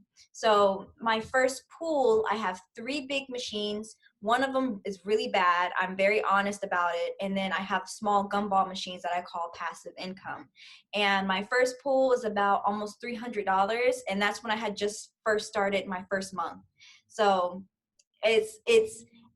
it's exhilarating. So that was my first amount. If you want to watch it, I can send you guys my link. I'm so excited in that video. Definitely put it in the description too. I'm going to put everybody's websites and URLs and everything in the description so people can keep up with you guys. Kate, tell us about your first sale. How was it? Well, I would have to, when it comes to Lululemon, the children's accessories brand, my first sales were definitely family and friends. It was nothing super exciting. Count though. They count. Oh, that money count. Yes, it does. That counts. But when it comes to tutoring, I think that my first, when I say sale, I mean my students, I still work with them today. So my sales can happen, whenever they book more sessions with me. But my first sale with them, or my first student that I worked with, she's a sweetheart. We still work together. I still work with all my students who I work with on the daily. So the first time I can't say when the first time working with them was, because when I first started at the school was when I met all my students. So then it was just extremely, it was like I had an avenue to express myself, because it was also drama and theater that I was working with them, drama and theater in English. So it was crazy for me because everything was brand new. You know, everything that I was doing was kind of brand new when it comes to like creating a Christmas play for them and all the plays that we did. And all this, everything was just so new. But the money for me, I don't know. I don't really remember how that really felt, because I feel like so much more of it, I was so nervous on the actual act of it that I don't really feel like I connected it to the money. Does that make sense? Definitely. Definitely. Yeah, I just didn't connect it really with money because, and I still don't. I just get so much excitement from each time just working with them. So just seeing their progress. Okay, nice. And I can definitely relate to you with what you said about just like the feeling of nervousness when you first started. Oh my gosh. For me, like when I first started my coaching, I was excited finally to be made like $100 an hour. Like that's pretty exciting. Like when you used to make $9 an hour and then you can start making $100 an hour, it's like, I'm never going back. But like you said, like when I did my first coaching call, I was very nervous. I had like the nervous poops, like, you know, like when you feel like your stomach is like, ugh. Like I was so excited to be on this call with her, but I was like, you know, like in panic mode, like, what am I going to teach her? What is she coming to me for? Is she sure that she chose the right person? You know, like she had found me from my YouTube channel. So obviously, you know, she knew what I could offer her. But like in coaching, sometimes it's like, I don't know what I can offer. I'm just going to be here. I'm just going to support them. I'm just, you know, I'm going to hear what they have to say. So that's how my first one was. Nervousness is the word that I could describe it. And even like with tarot reading, like sometimes you don't know if people are going to like the message that you're going to give, and sometimes you don't know if they're going to resonate with them. So nervousness totally makes sense. What advice do you guys have for people who are afraid to put their name out there or get their business out there, or are afraid to try and make their first sale? What advice do you guys have in any order? Don't start. Don't start. Yeah, because honestly, if you can't do that, you're not gonna be successful. You gotta be able to be your own cheerleader. You gotta be able to be your biggest fan. If you can't do that, you're already defeated. You know what I mean? You have to, when you sign up for a job, they tell you to go to a picnic, you go. They tell you to wear a t-shirt, you go. They wear you to pass out pens and mugs, you do it. You have to now be that person to go wear that t-shirt, pass out those mugs. You have to do that. You cannot not sell yourself. You got to sell yourself. You got to move past the fear of not being social. You got to move past the fear of someone thinking that because you have a certain kind of education, you can't speak to them. It doesn't matter. We all speak English. You know what I mean? You just got to move past those fears and go talk to somebody. Okay. Anybody else want to hop in and like, you know, give advice on fear of, I guess, your first sale or fear of putting your business out there? You got to put your business out there. In yourself, and there's nobody on earth that can make you believe in yourself. It comes from within. I can't make you do that. Yeah, I would have to say that even I find that within myself, you know, I have dealt with this, and I've spoken to Nija about this numerous times for different brands, you know, because as I said, we do have multiple avenues of bringing in income, and whenever you decide to venture on into a new business, or you have this calling, you have this new idea, it's like it can be like a baby, right? You're still not sure. So in the beginning, like you said, don't start yet. If you feel that way and you're not ready, don't do it. If you're not ready, I would say do not put yourself out there if you are not ready to be 100%, like you said, out there selling cups and putting on t-shirts and stuff like that. If you're not ready for that, don't do it. It's okay. It's not a huge like end all. You will have different ideas. Different things will come. Abundance is inevitable. So when you if one thing doesn't work out, another one will. Definitely. Yes. I definitely agree with that. And also we have to believe in divine timing. Like you're gonna launch at the right time. You're gonna receive the customers at the right time. You're gonna, do everything in the right timing. So I love that. Okay, I have a few more questions for you guys before I let you go. The next thing I want to ask you guys, and it is pertaining to, actually, let's start with this one first, and then we'll talk about like quarantine and how we're still making money that we're in right now. Because I think that a lot of people are curious, like, how are you guys making money right now? So we're gonna touch on that. But first, I want to ask you guys, how important is it to you to have multiple streams of income? How important is it for you to diversify your income when it comes to your businesses and having multiple business endeavors or multiple ways that you make money? We'll start with Ashley. How important is it to you? I think that it is important to me, but I also think that it's fun for me. When I conquer something and then conquer a new thing, it's a high, and I guess I'm just chasing that high. The first time I made Ty's book, it was amazing. I was like, oh my gosh, like I made a book, this is crazy. And then it just went away, like now I'm like 8 books in, and now I'm doing workbooks, now I'm doing puzzles, now she has an app. So at this point, the app was the next big high that I had. I don't know what my next one is. Oh, the game was a high too. But I don't know, I guess I don't know how to really say the question again. I keep doing that. I just asked, how important is it for you to have multiple streams of income, which you do? I mean, you have like 4 different businesses. I know. Okay, this is what I'll say too. All of those businesses have different peaks in different seasons. And that is the main reason why I like having my hands in multiple things. When the sun comes out, everybody wants a family portrait. Everybody wants to take prom. Everybody wants to do all of these things. So there's just like money coming in at that particular time. When there's summer out, everybody wants to take their clothes off. They want to look cute. They want to go on trips. Couture Love is doing really well. And, I'm sorry.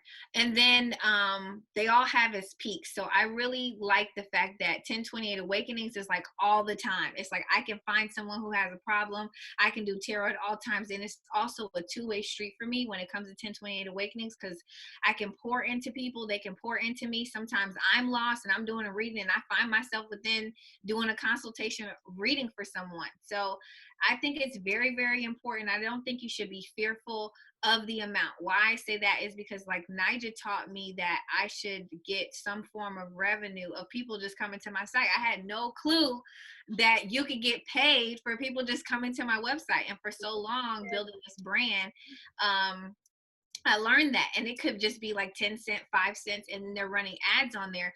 But all of this stuff matters. Getting the ad on the page or clicking on it, all of it is like a little bit of money. And I feel like just like when we go to pay our light bill or whatever bill, there's always like some kind of convenience fee of $2 or $6 or 60 cents.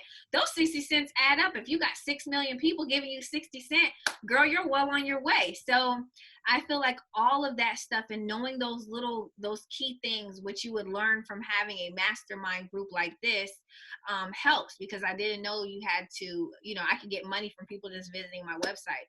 So that will be my answer. Yes. How important is it for you to have multiple streams? You can even tell us what your multiple streams are. Tell us about your money. So I feel like I want more multiple streams, but I believe in, the timeline. So I'm not stressed about the timeline because I know I have a timeline. So it's going to happen. The only thing is that when you talk to millionaires, you talk to billionaires, do they ever just do one thing? No, they are invested in something. Sally, Jim, Bob, Billy Joe down the street, they're invested in them. Then they have their main business, and then they have their stocks, and then they have their real estate business. They have their hands in everything.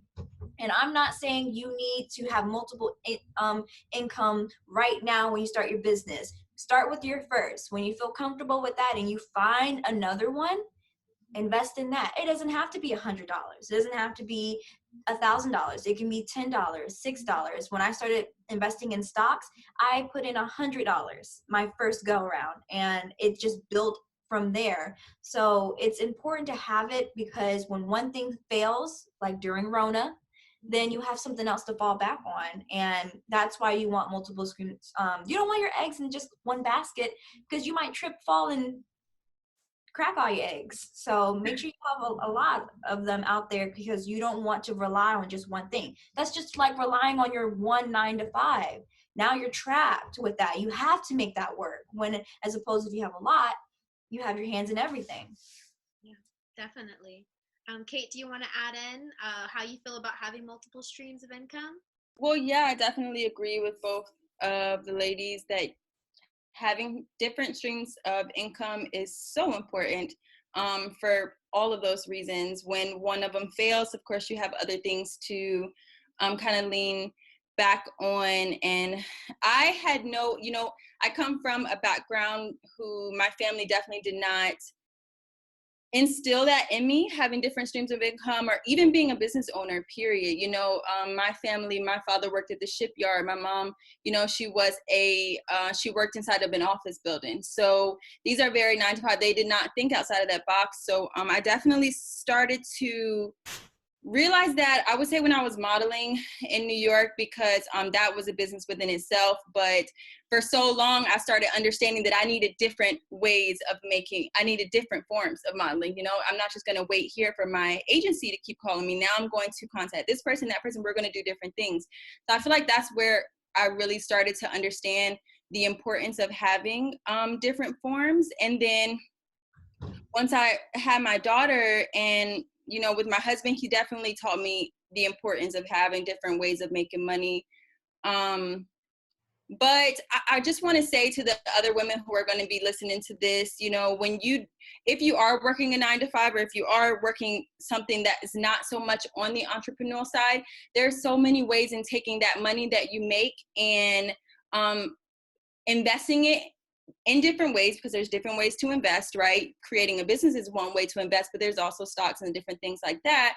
But once you have that idea of whatever your 9 to 5 is, whatever money you make, that money has to go towards making more money, period. So whether that be different businesses or whatever the case is, whatever forms that is, make sure you are doing something to create more. Definitely. I'm finding that's extremely important, because our money is supposed to make more money for us. People don't become millionaires by working their 9 to 5. They take that money and they implant it in their stocks and in real estate and in, businesses and whatever it is that people want to do. They mix it all together. So I find that's extremely important. And that's something that I learned when I started working for myself. I don't want my income to just come from one place, because some days I don't want to do tarot readings, and I'm not going to give a good reading if I don't want to read, and I'm still forced to read because it's my only income. Just like coaching, sometimes I'm not gonna want to coach, and if that's the only thing that I have to offer, I'm not getting paid that day. So I really find it's extremely important to diversify your income in different ways. So I have just 3 more questions for you, ladies. Can I add really, really quickly to that, though? Yeah, definitely. I do want to say too, there is a big misconception when it comes to entrepreneurship and having your own businesses. The huge misconception is that you're going to be able, and granted there are situations, but you're not going to always be on a beach in the middle having a drink in your hand and working. Like, entrepreneurship is work, okay? This is not like, just today I had tutoring classes right before I had this class, and I didn't feel like jumping on that tutoring class, but guess what? I had to be there, so I have to be there. I have to show up. I have to do my best, because I believe in my student as well, and I want her to believe in me. So it's not always going to be champagne and rainbows around entrepreneurship. It's just not. But I do feel like that is a big misconception. As far as Instagram, there's so many people, influencers on Instagram that only show the positive sides, and it's like, no, please show, and it's difficult. I mean, I can't, I have to say that to myself as well. It is hard to show that side of it, but it is real. Definitely. There's a lot of fakeness on the internet that would make you think that, if you were to become an influencer, it's coconuts. It would always look like that. Yeah. Exactly. But it's not always like that. Okay, I want to ask you guys, how are you maintaining your businesses during quarantine? Are you still able to make money from how you make your money? Tell us about how what's going on in the world is affecting your business, if it's affecting your business, and what advice you would have for people who are being affected. How can they, Yeah, so Ashley, you go first. Okay, so business is being affected. There's so many. Okay, so If it Couture is, Love, if it's not, then you know. yeah, Couture Love is doing pretty okay. All right, so I will say we're doing okay. Blending Cultures is doing a lot better because Blending Cultures has workbooks. Everybody has to be a stay-at-home mom right now, so I'm really pushing for more products to come out for Blending Cultures because people have to entertain their kids. Okay, Couture Love, I really don't have a lot of issues with Couture Love right now, and that's just because I did launch a semi line. When some things come in from California, I'm going to shoot again. I really think it's a really good opportunity that Couture Love is happening at this point because we can still leave our houses. So I can go on a shoot and just do one in the middle of the road, and I ain't got to worry about nobody hitting me with a car. You get what I'm saying? So I can go out there and shoot. So that part I like about it. As far as photography goes, I had a couple of gigs lined up for photography. You know, it's just a little here and there, hit or miss with that because some people are like, oh my gosh, a mask. And some people are like, let's just get them out the way because, you know, graduation is not going to happen. I just want to get this stuff out here. 1028 Awakening is doing great. Okay. Every day I'm live. I'm meeting new people all over the world. I'm able to talk to them. I'm actually recording this too on Facebook. So I'm trying to like move my phone out of the way. I'm actually doing very well with 1028 Awakenings. Right now, a lot of people feel very lost and stuff. So I feel like it's one of my jobs as a light worker and just somebody who wants to give out positive energy to lift people's spirits and do different kinds of readings and just talk about what's going on. Like, I think everyone is just like, what the hell is going on? You know, we're going into 2 months of quarantine and all of us have this itch to just run the hell away, like leave every damn body. We're not bringing no prisoners, okay? So I think right now is a good time for people who are not entrepreneurs and, you know, they're not working at their home to just sit down and figure out what they like to do. What could you do right now that if you didn't get paid for it, you would still do it with that same tenacity, with that same energy? And for me, it's still Couture Love. I don't care there's a quarantine going on. I will still go out there and do shoots. I will still be in here writing up books. We just did a meditation book. She's never done a meditation book before, but I want to teach kids how to do meditation. So we're working on that line right now. Photography, same thing. The days are crazy. I wish we were locked down in the winter because we would take this so much easier. Every day the sun come out, you're like, can I just get a drink? You know? So the quarantine is what it is, but at this particular time, I really feel like if you're not an entrepreneur, this is the time to figure out what you want to do. If you are an entrepreneur, this is the time to really buckle down, get some flyers out, get this extra time to just build yourself up. You could be programming people right now. Everybody and their mama is on TikTok, Facebook, social media. Every time they wake up, they're just waiting for some new information. Why not post your post? You know, why not be going as hard as you can right now to bring in the customers because everybody's paying attention. They have nothing else better to do. So that's my answer on that. How is it affecting your business if it is, and what advice are you giving people? So right now, I'm not really affected with my teaching my students because I teach from home. So Rona isn't really affecting it, but with my vending business, all of my places are closed down except for two, a nursing home and a warehouse because they're considered essential.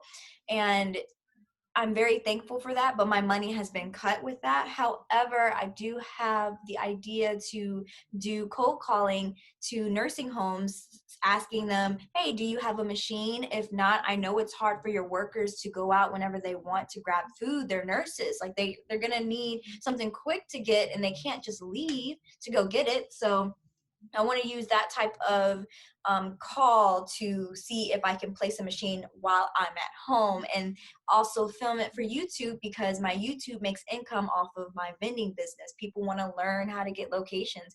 People want to see how much I'm making, how much it costs.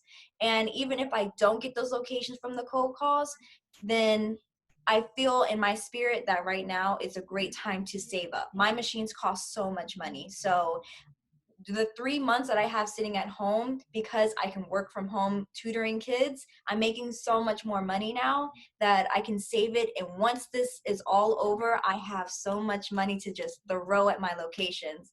And also I had 2 locations lined up for the beginning of March to place 2 big machines. I was so excited. They were very big warehouses, and one was a mall. But because of this, everything shut down and I haven't been able to place those 2 machines. But I'm not in despair about it because I know everything's going to be okay. I tell myself everything's going to be okay and just save up. If you don't have anything where you're making money and you have no ideas, take this time to save up your emergency fund. Take this time to catch up on your bills if you are still working from home or if you're an essential worker. Try to teach yourself financial literacy because you're going to need that when you come out of this to prepare for your business or prepare for your next step in life. There's something you can learn while we are stuck in the house. So don't use it as an excuse that you can't go outside because Google was made for this. Yeah. Definitely. And Kate, what advice do you have? How is business going during quarantine for you? Business has not changed much in regards to my tutoring because like Jasmine was saying, I do tutor online, so not much has changed at all here. I mean, even with my husband because he works from home as well, so nothing at all has really changed here other than the fact that I cannot take my, daughter to do things with her outside, so that's very frustrating. But other than that, my businesses are pretty much run from home. Other than, like Nija was touching on, us working together, we just started working together doing readings at a place, and that kind of shut down a little bit because, the business is not working. So other than that, nothing has really changed. That's the wonderful thing of being able to work from wherever you want. Yeah, definitely. And that's like, I think the reason why I posed this question to all of you guys is because I wanted to show the ladies at home, you can take your income into your own hands. Even if you were teaching online, coaching online, doing tarot readings online, right now we have the opportunity to put our businesses online and make a killing. So, find a way to monetize what you do and put it online, because if this were to happen again, you won't be out of business. You'll still be kicking, still be making money, won't have to rely on the government to support you. You're still doing your thing.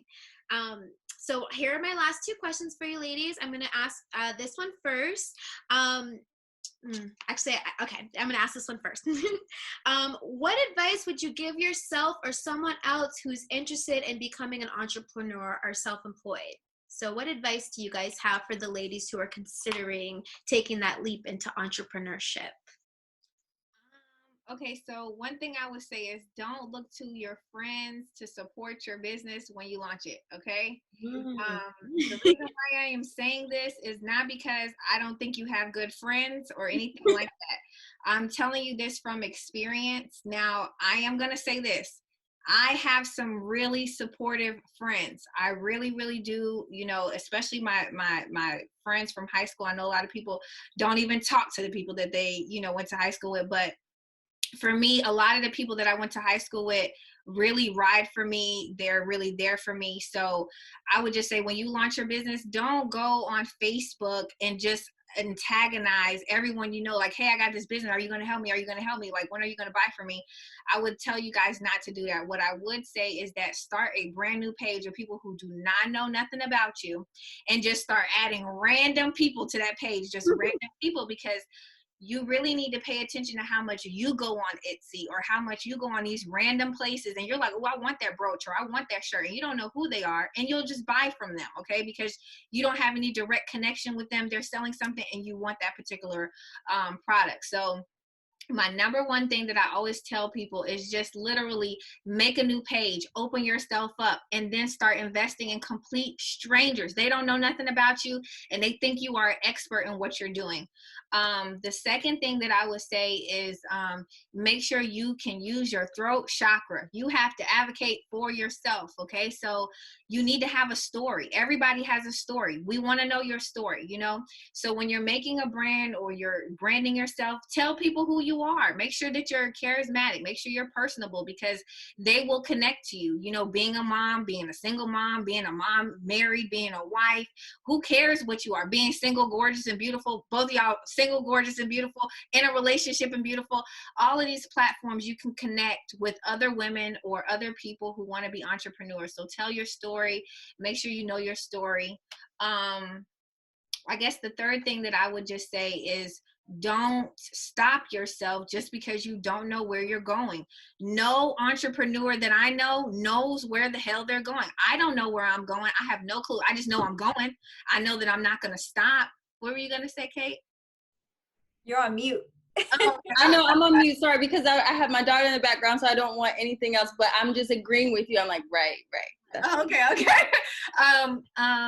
Don't stop for anything. Like, even though the coronavirus is going on, if you follow me on Couture Love, anything, I am just posting like ain't nothing going on, okay? Because the news is on there giving you all this information. So why not I just jump in and give you some information and say, hey, I'm here, you can buy something. Hey, I'm here, you can order something. So use all your platforms, and no matter what's going on in the world, it's a stage, and make sure that you're giving everybody your best performance. Nice. All right. And what is your advice for everyone, Jazz? My advice is find what you're good at and monetize it. Like, people are always like, I don't know what business I want to make. I don't know how to invest. I don't, like, what would I do? What do you like to do? And find a way to monetize it. You can monetize anything. There are women who monetize them just putting makeup on their face through a video. There are who monetize them just sitting down talking to someone, to themselves, to a camera. There is always a way to monetize it.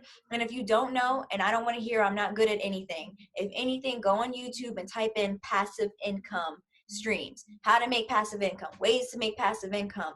Search it, find something you like, and then dibble dab in it. What do you have to lose? What do you really have to lose? Maybe a little bit of time. You were already just binging Netflix on your couch anyway. So fail. They got to Netflix stock. It's okay to fail. Some things you can do while you're sitting on the couch watching Netflix. There are people who give movie reviews on YouTube. So they're literally watching TV and then saying their thoughts on it on YouTube. What do you like to do, and try to monetize it? And if that doesn't work, go on YouTube, find other streams of income that people talk about, and try that. You try until you fail. And then you try again. Love it. That was so good. All right, Kate, what's your advice for people who want to be entrepreneurs? I would definitely say, I'm just thinking of the ideal person, a woman who, works 9 to 5 always, and she's ready now to move from doing this, or she's ready to venture out into entrepreneurial ways of working. I would just say, just like these ladies definitely said already, find something that you love and monetize it. And my advice is that keep going, because it's not going to always be champagne and popping bottles and islands and all of that. It's going to be hard work, just like how you wake up at the 9 to 5, but the difference with this is that now you have a passion for what you're doing, and hold on to that. That's the advice strongly, is hold on to the passion from the first sale, right? Yeah. I love that. And I'm going to piggyback off of what all of these ladies said. If you love what you're doing, it's not going to feel like a regular 9 to 5. Like, yes, there is work involved in creating your own business and working for yourself, being self-employed. But like they said, if you love what you do, being a model, being, doing your makeup, teaching children, if you love what you do, tarot reading, even if you love what you do, it's never going to feel like work. It might get stressful at times because business is just stressful. Having to deal with other people sometimes it's just stressful, but it's like your worst day at your 9 to 5 versus your worst day working for yourself. Which would you choose? I choose my worst day working for myself, because I'm my own boss and I'm not going to kick my butt as hard as this world would. It's like that saying, what do people say? Where would you rather cry, in a Honda or a Bentley or a Mercedes, right? Like where do you want to cry? Which one do you want? I love that. All right, ladies. Well, here's my last question for you. I'm going to let you go. Actually, okay, I'm not going to ask this one anymore, but I just want to ask you guys, what do you do to stay motivated? Working for yourself, or even like, how do you stay motivated in a time where maybe people don't believe you, don't see the vision yet? All you have is your dream and what you want to do, but you haven't physically started, or maybe you have physically started and it's getting really tough. What would you say to motivate people, to keep them inspired? Is it worth it, going for that dream? So yeah, last question. What do you guys think? Okay, for me, motivation is not every day. It's not every day I want to get up and post for Couture Love, make flyers for Women in Culture, make a flying for photography. I'm not like that. I'm kind of more so and I've had a lot of conversations with Nija about this. I go with how I feel. If it's 12 o'clock at night and I'm up, binge watching little flyers, and I can get on my phone right quick just doing a flyer, I'm gonna do 20 or 40 of them because I'm in the flyer mode. Anytime I'm in that particular mode, I just use advantage of it. And then I might have flyers for the next 2 weeks or the next 3 weeks because I put that energy in it. Now, if I wake up and I don't feel like doing nothing, I value that. I don't do nothing. I go hard. I'll go get some movies lined up. I get whatever I want. If it's a smoothie, Nigel knows I have a little problem with hot wings and french fries. So if that's where I'm at, where I just need to just chill at home, I respect that energy. I don't never be like, no, I need that dollar today. I gotta no, I don't do that. I respect all of it, because when you work at a job, you hate it because even the days where you want to go hard for them, they don't respect you. And then the days where you're slow and you just want to be like, hey, I'm sick today, can you just give me a little break? They treat you like a dog, and they're like, no, you can't have a break, or no, you can't go to the doctor. So I feel like when you work for yourself, pay attention to your self-therapy. Pay attention to that. If you're burnt out and you went super hard for 3 days in a row, take 2 days off. You need to be in your right mind, and your right mind does allow you to rest. It does allow you to take a break, and being a mother, Nigel knows on a Wednesday, if Ty is going to her dad, you cannot call me, you can't get me. I am asleep for 9 to 12 hours out of that day. My phone is off, and you need to respect that. If you cannot deal, turn your phone off. Just because the phone rings doesn't mean you have to answer it. You know what I mean? So respect your body, respect your peace. I think becoming a mom, I really understand what that means. On that first Wednesday, it is dedicated to me, and I just don't care. I have to go to sleep. I am tired, okay? And that's the biggest thing. Respect your space, respect your mental health. And I think that's the greatest part about being an entrepreneur. Hey, I don't want to do it. Leave me the hell alone. And you need to respect that. Going hard is fantastic, but if you go so hard that you don't have anything left, you done defeated yourself.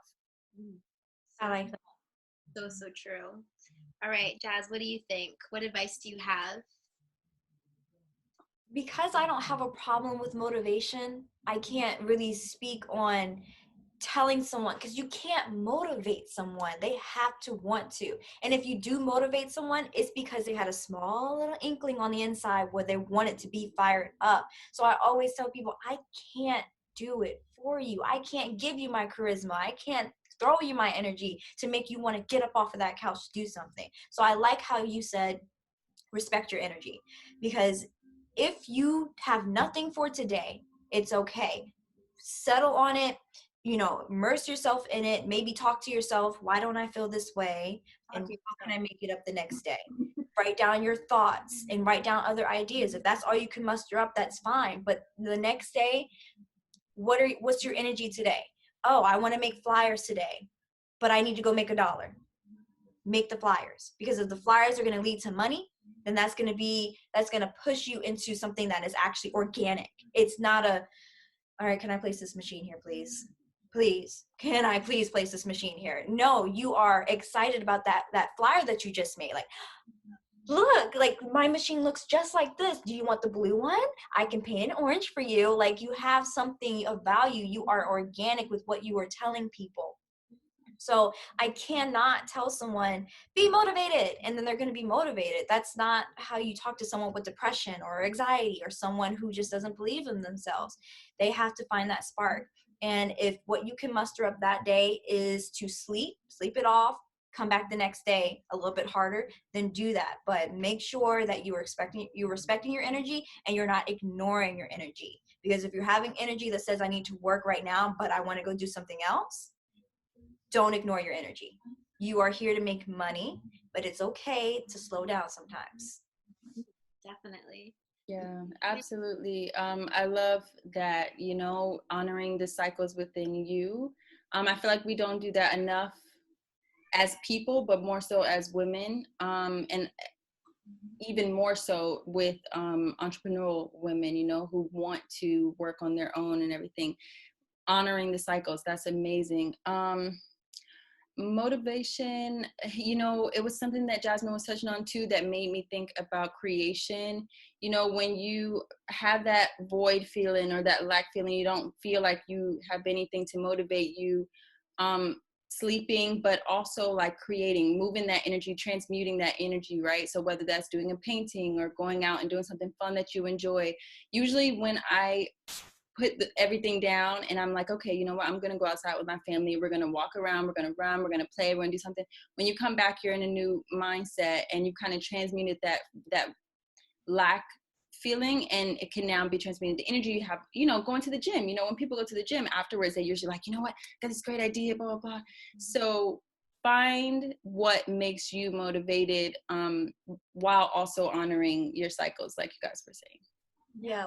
What do you do that clears your mind? Go do it, because then you'll come back a new person. Yeah. Right. And I would say too, if you run into something that is really hard, go on vacation. You know that Kate kept talking about that vacation, go on vacation. Vacation doesn't have to mean that you have to go somewhere. It could be anything. Go to the park. Just like she said, whatever you really love doing with less effort, like coloring with Ty is something we both do. I have an adult coloring book. She has a coloring book. I get my markers, and I'm very meticulous about the markers. I stay within the line, but it brings me some form of peace. You get what I'm saying? Those wings, that's my peace. Like I'm supposed to be vegan. I've been trying, you know, but the point is this is going to give me that comfort. If Netflix and chilling with yourself is that comfort, go to that, because creating is all about an energy or emotion or a feeling. It comes with an idea, and you got to be in motion in that feeling to pursue that idea. If you're not even in there, then you're forcing it. You know, just like Jazz was saying, you don't want to force anything, because when you force something, that energy transmutes to be something negative, and you just run into a whole bunch of blocks. And it's not. When you see people and they're like, well, why are they so successful, or why are they happy, or why are they this? They're just happy because that's the flow of frequency that they're in. You get what I'm saying? So I agree with everybody.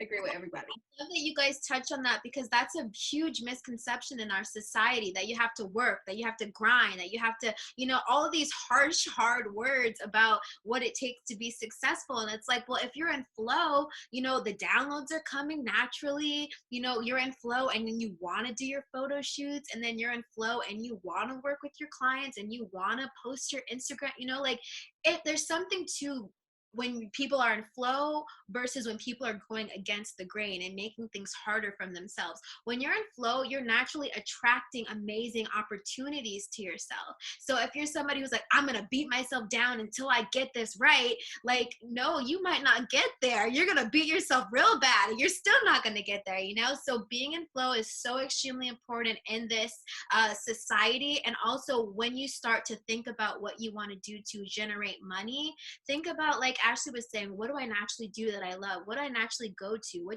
What makes me excited? What can I do for days without, you know, exhausting or depleting my energy? That's what you want to go for, because that is something that will sustain you and that you can do for years and years and years to come, and grow it and make it grand and beautiful. It's not some get rich quick thing that you start for a month. You're like, okay, I try that, I'm over that. You're like, if you really love it, there's no problem with sticking to it forever.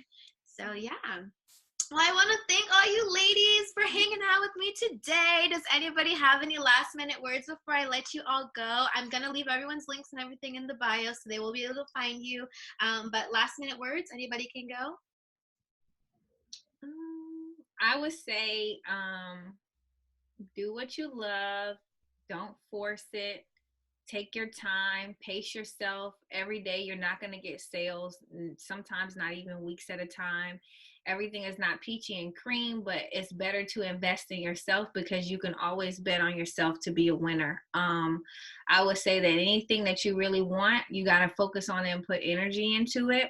So, you know, make a to-do list, get up, make a to-do list, set goals, say that you want to do this by a particular date. Don't leave everything always open-ended, because it would never get accomplished. Don't overdo it. Only do 3 tasks a day. Don't try to think you need to work an 8-hour day, because you've been programmed to work 8-hour days your whole life. My work days are not even like that. If I have a day that has a shoot, I do that shoot. If I have the energy to edit those pictures that night, I will. But if I don't, that's it. 4 hours. That's all you're going to get. I'm Netflix and chilling. So just don't stress yourself out. Especially if you have multiple hats. Like, I'm a mom. If it's done, it's done. If that's all the time you have, don't beat yourself up about it. Just be glad that you deposited some form of energy in it. Any amount of energy is good. Even if it's one flyer a day or you made something a day, that's enough. All it is don't quit. Just don't quit. That's all you have to do. Just don't quit. I would say to add, don't listen to the naysayers. And if you think you're easily persuaded into, okay, maybe that's not a good idea, then don't talk about it. Nope. Just talk to yourself, Google it, YouTube it, and YouTube it until you feel confident enough to do it. But if you are easily persuaded by negativity and people saying, no, I don't know if that's a good idea, that doesn't sound very smart, then just don't talk about it until you've made your final decision and you know you can't be persuaded out of it. I agree. Yeah, definitely.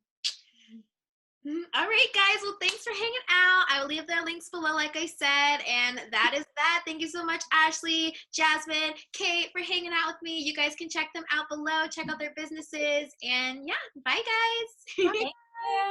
Thank you. I really hope you guys enjoyed that. Like I said, I'm leaving all the links down below to where you guys can follow my girlfriends at. So if you want to check out their YouTube channels or Instagrams or even their businesses, you can do so down below. Thank you guys so much for watching this video. If it brought value and inspiration to you, please make sure you hit that thumbs up button, as well as subscribe to the channel if you've made it all the way through to the end. I post new videos every week. And lastly, if you're interested in one-on-one coaching with me or even group coaching, which I now offer, go over to nijasym.com/coaching and you guys can sign up for what we just did today, having a group chit chat together.